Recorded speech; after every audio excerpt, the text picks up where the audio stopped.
देखिए हिंदी में अपना टॉपिक है अक्षरिक खंड। ठीक है, वर्ण विचार एवं अक्षरिक खंड। वर्ण विचार की बात करते हैं। सबसे पहले वर्ण की बात करते हैं। देखिए वर्ण जो हिंदी साहित्य है अर्थात हिंदी हिंदी का जो जन्म हुआ है, हिंदी का जन्म हुआ है संस्कृत भाषा से हुआ है। हिंदी का जन्म किस भाषा से हुआ है? संस्कृत भाषा से हुआ है।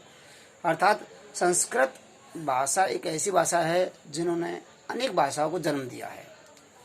संस्कृत एक ऐसी भाषा है जिन्होंने अनेक भाषाओं को जन्म दिया है। पहले हमारी जो भाषा थी वो संस्कृत थी। संस्कृत में से हिंदी निकली, उसके बाद नेपाली, डोगरी, मैथिली, अनेक भाषाएं का उत्पन्न हुआ। ये जितनी भी ये ब्रज भाषा है, अवधी भाषा है, ये सभी भाषाएं किससे निकली है? संस्कृत से। देखिए हिंदी का जन्म संस्कृत भाषा से हुआ है और इस प्रकार हिंदी की जननी संस्कृत भाषा है। अर्थात जननी का मतलब होता है माता। अर्थात हिंदी का जन्म किससे हुआ है? संस्कृत भाषा से हुआ है, इसलिए हिंदी की जननी संस्कृत भाषा को कहते हैं। हिंदी की भाषा जननी किसे कहते हैं? संस्कृत भाषा को। अब बात करते हैं हिंदी में वर्ण। हमारा टॉपिक वर्ण विचार और अक्षरिक खंड। सबसे पहले हम वर्ण विचार पढ़ेंगे। वर्ण विचार पढ़ने के बाद में इसमें ये अक्षरिक खंड, ठीक है, अक्षरों का टुकड़े करना। खंड का मतलब टुकड़े करना। देखिए वर्ण किसे कहते हैं? सबसे पहले हम कहते हैं वर्ण।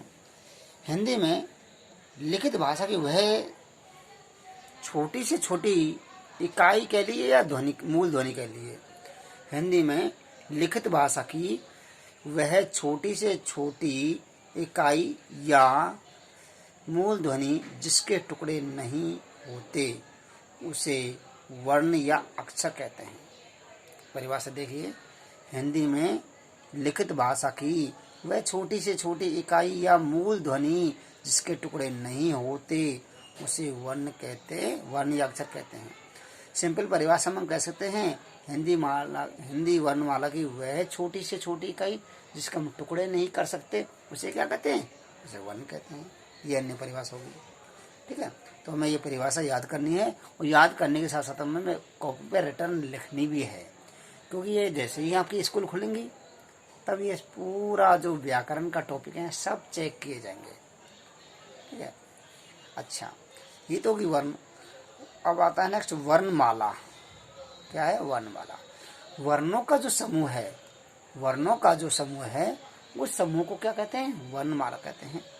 वर्णों के समूह को क्रमबद्ध लिखना या वर्णों को क्रमबद्ध लिखना, क्रमबद्ध ना लगा लिख करके नहीं, एक समूह के रूप में लिखना, उसे क्या कहते हैं? उसे वर्णमाला कहते हैं। देखिए परिभाषा देखिए, वर्णों के क्रमबद्ध समूह को वर्णमाला कहा जाता है।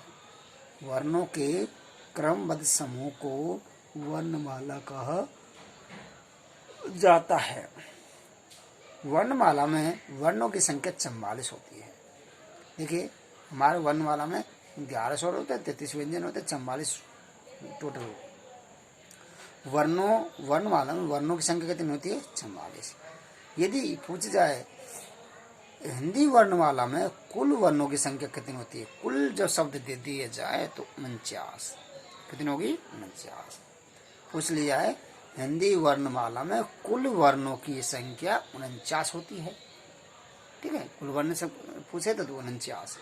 अच्छा स्वर की बात करते हैं तो स्वर देखिए कौन कौन से होते हैं? ए, आ, ई, ऊ। ठीक है, यहाँ पे ये री यहाँ पर नहीं आएगा। ठीक है, री यहाँ पे आएगा 7 नंबर पर। कहाँ आएगा? ठीक है, ऊ, री, ए, आई, ओ, औ। कितने स्वर हो गए? 11।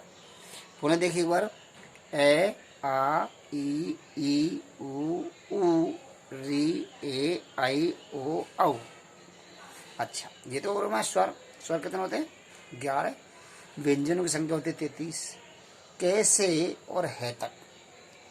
कैसे है तक। देखिए प्रत्येक वर्ग में 5 होते हैं।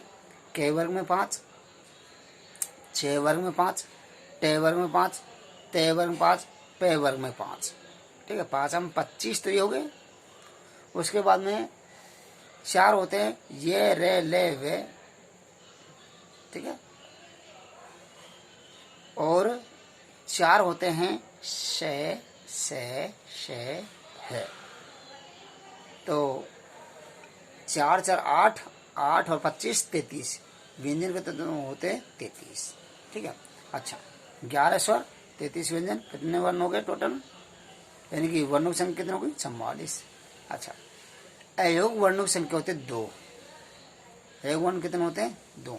अयोग वर्ण में देखिए अनुस्वार अंग है, अंग है, ये तो होता है अनुस्वार। क्या होता है अनुस्वार। एक होता है विसर्ग, ए के 2 बिंदी, अह बोलते इसको, क्या बोलते हैं अह, विसर्ग। ठीक है। तो अंग और विसर्ग, अंग और विसर्ग ये कितने होंगे 2। अयोग वर्ण होते हैं 2। अयोग वर्ण कहते किसे हैं, देखिए परिभाषा बाद में पढ़ेंगे इनकी, लिखेंगे भी। अयोग वर्ण वे स्वर या वे वर्ण जिनको न तो स्वर में गिना जाता न ही व्यंजन में गिना जाता, उसे अयोग वर्ण कहते हैं। अयोग वर्ण किसे कहते हैं, वे वर्ण जो ना तो स्वर होते हैं और ना ही व्यंजन होते हैं, उसे क्या कहते हैं अयोग वर्ण। ठीक है। अयोग वर्ण या अयोग वाहक वर्ण भी बोलते हैं।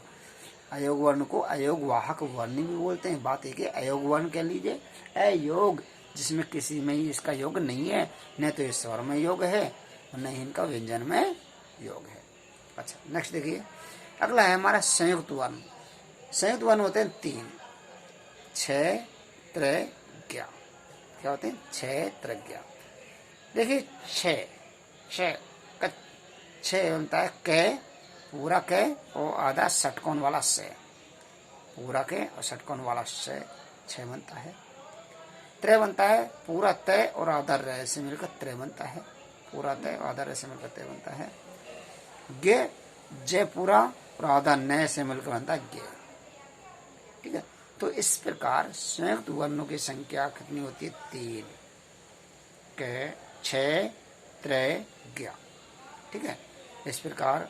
अच्छा, आपको देखिए टोटल वर्णों की संख्या कितनी है, 11 स्वर हो गए, 33 व्यंजन हो गए, 2 अयोग वाहक वर्ण हो गए, 3 संयुक्त वर्ण हो गए। ठीक है। तो देखिए 11 33 44 45 46 47 48 49, और तो हिंदी वर्णमाला में वर्णों की कुल संख्या कितनी होगी 49। ये हिंदी वर्णमाला में कुल वर्णों की संख्या 49 है। ठीक है। कल पढ़ेंगे हम नेक्स्ट पीरियड में स्वरों का वर्गीकरण कि स्वर किसे कहते हैं, स्वर को कितने भागों में बांटा गया है। ठीक है, ये कल पढ़ेंगे। Thank you.